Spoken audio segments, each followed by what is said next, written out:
সুপ্রিয় দর্শক, আসসালামু আলাইকুম। কেমন আছেন সবাই? আশা করছি যে যেখানে আছেন ভালো আছেন এবং সুস্থ আছেন। সবাইকে স্বাগতম জানাচ্ছি আমার আরেকটি নতুন এপিসোড দেখার জন্য। তাহলে চলুন আর কথা না বাড়িয়ে মূল রেসিপিতে যাওয়া যাক। প্রথমে আমি এখানে কুকিং অয়েল দিয়ে দিয়েছি। এরপরে আমি পেঁয়াজ কুচি দিয়ে দিয়েছি। 2টা কাঁচা লঙ্কা কুচি করে রেখেছিলাম, সেগুলো দিয়ে দিয়েছি। আমি এই দুটোটা একসঙ্গে ভালো করে একটু ফ্রাই করে নিচ্ছি। ফ্রাই করা কিন্তু হয়ে গেছে। স্বাদ অনুযায়ী লবণ দিয়ে দিচ্ছি। এই পর্যায়ে আমি চুলার ফ্লেমটা কিন্তু মিডিয়ামে রেখেছি। আশা করছি আজকের রেসিপিটা আপনাদের কাছে ভালো লাগবে। ভালো লাগলে প্লিজ আমার চ্যানেলটা সাবস্ক্রাইব করে পাশে থাকার বেল আইকনটি প্রেস করে রাখবেন, আমাকে সাপোর্ট করবেন। এই পর্যায়ে আমি 2 টেবিল চামচের মতো ময়দা দিয়ে দিচ্ছি। এরপরে চিকেন স্টুপটা দিয়ে দিচ্ছি। আমি আগে থেকে চিকেন সিদ্ধ করে রেখেছিলাম। স্টুপটা এখানে দিয়ে দিয়েছি। এখন ভালো করে নেড়েচেড়ে সবগুলো একসঙ্গে ভালো করে মিক্স করে নিচ্ছি। এই পর্যায়ে আমি হাফ কাপের মতো দুধ দিয়ে দিচ্ছি। এখন সবগুলা মিশ্রণ একসঙ্গে ভালো করে আমি মিক্স করে নিচ্ছি। এই পর্যায়ে আমি 1 টেবিল চামচের মতো শুকনো লঙ্কার গুঁড়া দিয়ে দিয়েছি। 1 টিস্পুনের মতো জিরার গুঁড়া দিয়েছি। 1 টিস্পুনের মতো আমি চাট মশলা দিয়ে দিয়েছি। এখন সবগুলো মিশ্রণ একসঙ্গে ভালো করে একটু মিক্স করে নিচ্ছি। আশা করছি আজকের এই রেসিপিটা আপনাদের কাছে ভালো লাগবে। ভালো লাগলে লাইক, কমেন্ট এবং বেশি বেশি করে শেয়ার করবেন। মশলাটা কিন্তু রেডি হয়ে গেছে। আমি চিকেনটা আগে থেকে সিদ্ধ করে রেখেছিলাম, সেগুলো আমি এখানে দিয়ে দিচ্ছি। মশলার সঙ্গে ভালো করে চিকেনটা মিক্স করে নিচ্ছি। আশা করছি এই রমজানে আপনারা এভাবে একবার হলো ট্রাই করবেন। চিকেন তান্দুরি স্টিকটা এটা খেতে কিন্তু আসলে অনেক টেস্টি। তৈরি করা কিন্তু খুবই সহজ। আমি এখানে 2 রকমের ক্যাপসিকাম দিয়ে দিয়েছি। এরপর যে আমি সামান্য করে অরিগানো দিয়ে দিয়েছি। এখন আবার একটু ভালো করে মিক্স করে নিচ্ছি। এই চিকেনের পুরটা কিন্তু ভালো করে রান্না করে নিতে হবে। এরপর যে চুলার ফ্লেমটা একদম লোতে রেখে এই চিকেনের পুরটা রান্না করে নিয়েছি। এখন কিন্তু চিকেনের পুরটা রান্না হয়ে গেছে। উপরে আমি কিছু ধনেপাতা কুচি দিয়ে দিচ্ছি, আপনারা চাইলে সেটা স্কিপ করতে পারেন।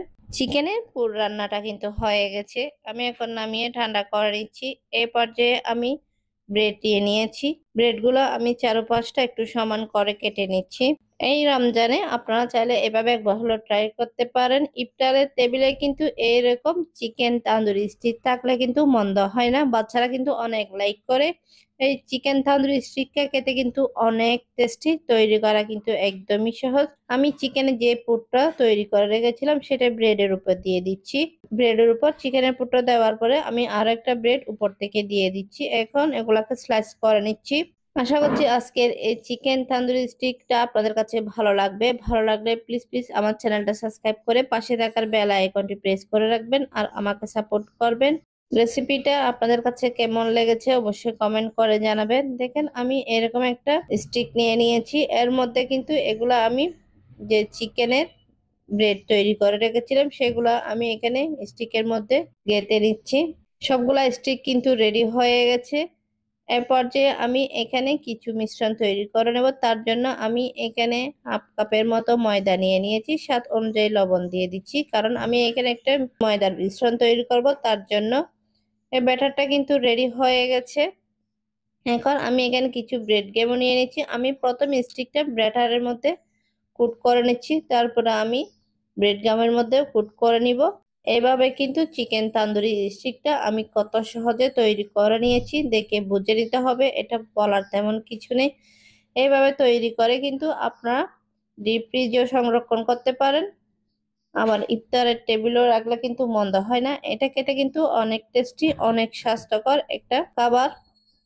এবার কিন্তু ভাজার পালা। ভাজার জন্য আমি অয়েলটা আগে থেকে গরম করে নিয়েছি। এবার স্টিক গুলো আমি অয়েলের মধ্যে দিয়ে দিচ্ছি। চুলার ফ্লেমটা কিন্তু আমি মিডিয়ামে রেখে ভেজে নিচ্ছি।